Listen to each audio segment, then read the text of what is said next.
a coming-of-age drama about a real comics grind in LA living out of his car. Let's talk about Rashid Stevens and All I've Got and Then Some.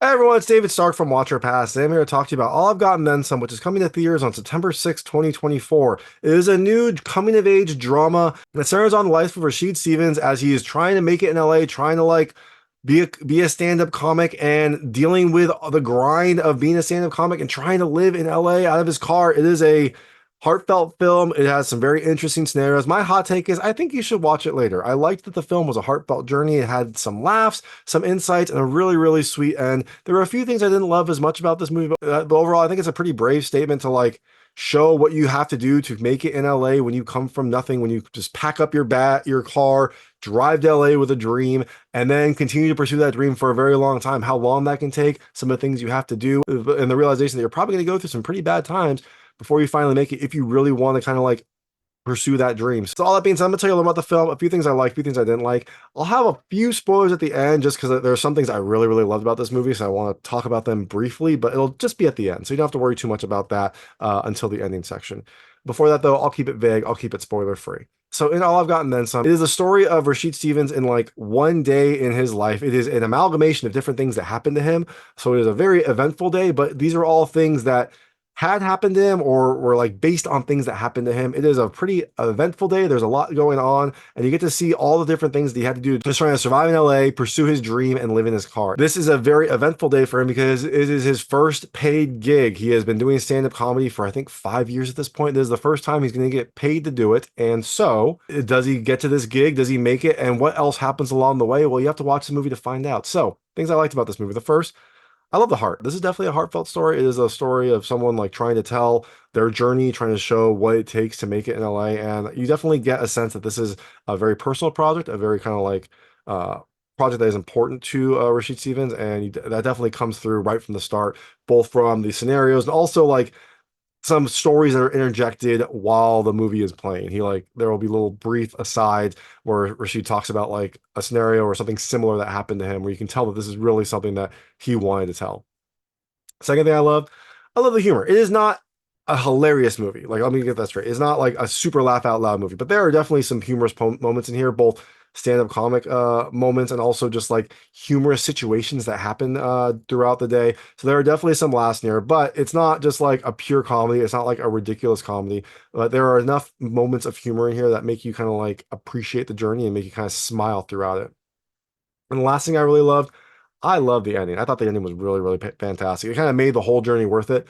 Going through all these things to see what happened at the end. It was a nice way to close out and also show that that positive mentality can pay off in the end. So all that being said, things I didn't love as much about the movie. The first, it's a little bit slow. I mean, it feels like a long journey. There's a lot that happens, but it does feel like a long journey, which is not great for a movie that is only about 80 minutes long. I don't know what they could have done to pick up the pace. It doesn't feel like there is anything that kind of drags, but it feels like the overall journey is pretty slow. Probably because we're waiting for the big thing that is supposed to happen at the end throughout.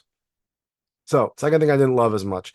There's a little bit of rough delivery. Some of the delivery is a little bit rough. I think that's probably because they filmed it in about a week. Maybe there wasn't enough time for multiple cuts. Sounds like some of the stuff was kind of ad-libbed. It feels like it's not bad, but there is just definitely some distracting delivery that makes it feel like a little bit more of an indie piece, maybe like a personal project. So all that being said, All I've Got and Then Some comes to theaters on December 6, 2024. Like I said, I think you should check it out eventually. Wait for it to come to streaming or on demand. I loved kind of the vulnerability that Rashid showed. I love the kind of passion that was put into this project. So definitely check out eventually. Just maybe wait for it to come to streaming or on demand. So all that being said, I'm going to really quickly go into a few things, but mostly the reason I love the ending so much. So if you don't want to know what happens in this movie, I would turn off now because there will be spoilers.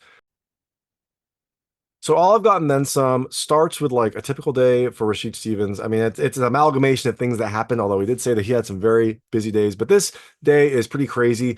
He wakes up early. He goes to work out at a gym with his friend lets him in because he knows him and he lets him in before the manager comes. So he works out. He's able to clean up.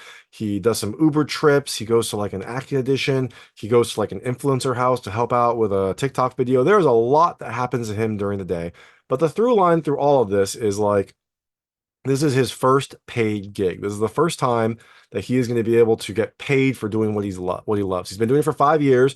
He's been going to open mic nights, trying to like get his like hone his craft, keep his like comedic muscle memory in shape, and now he's going to get paid to be a stand-up comic to do what he loves for the first time. So that is the exciting thing that we are all waiting for. And throughout this, he has all sorts of experiences that show just kind of like all the different lengths you have to go to just try to like make it in LA and also to pursue your dream. Now, one of the things that I love, one of the things that I think makes the ending so special is that like throughout this journey, he meets people, both randomly at his in his Uber job, like while he's moving around, and he tells them all about his gig.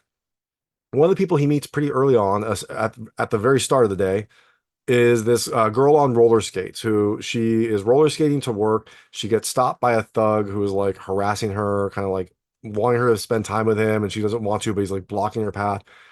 Rashid comes in and like steps in, and that thug pulls a gun on him. And the thug is a small kid. He's a big guy, but like the thug has a gun. So, what are you gonna do? Well, Rashid tackles the guy.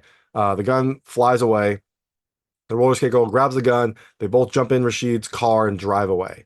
And this, like, shows that he's a good guy. He has a good moral compass, and he like did all this to make this person have a better day. And so he drives her for a bit. They talk. He eventually, I think, drops her off at work. And so that is kind of like how this day starts. Also, one of the things that you see is you see that Rashid has like a pretty close friendship with this prostitute named Rose. And so he drives her around sometimes for jobs, but they seem to have a pretty close friendship. She, I guess was the first person, she invited him to Thanksgiving, his first year there when he had like just moved out, was cold and hungry, and had nothing to, and had like no friends in the area.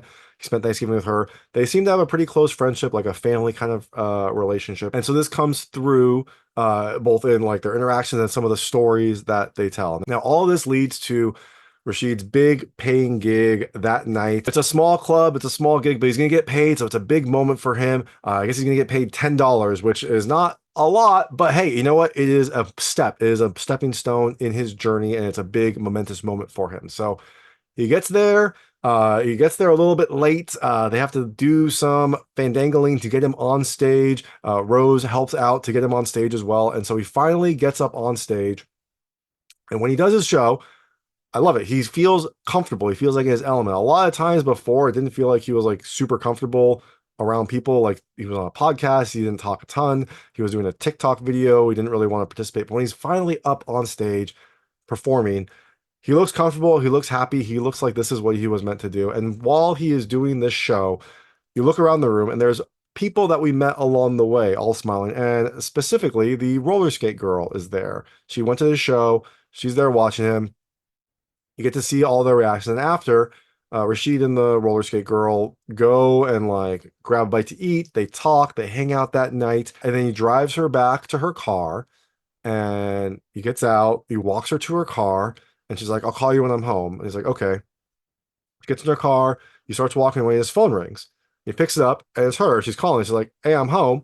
And we find out that she is also living in her car. This leads to a joke where he was talking about how, when he was homeless in LA, one time he dated a girl that was 2 cars down from him. So this is a perfect situation. You find out that she is also living in her car. So she will understand the situation. They will have, I guess, something in common. And also, look, maybe this is the start of a beautiful friendship. But I did love the fact that it ended so sweetly, ended with him pursuing his dream, living his dream, and then also meeting someone in a similar situation that he really has a connection with. So all that being said, All I've Got and Then Some comes to theaters on September 6th, 2024. Like I said, I think you should watch it later, wait for it to come to streaming or on demand, but definitely do check it out because it is a very personal project and one that feels like a very heartfelt journey. So if you do check it out, let me know what you think. Let me know what you liked and didn't like. I would love to hear. And thanks so much for watching. If you like this review, please like and subscribe to this channel. It helps me out a lot. Make sure all my new content goes straight to you. Thank you.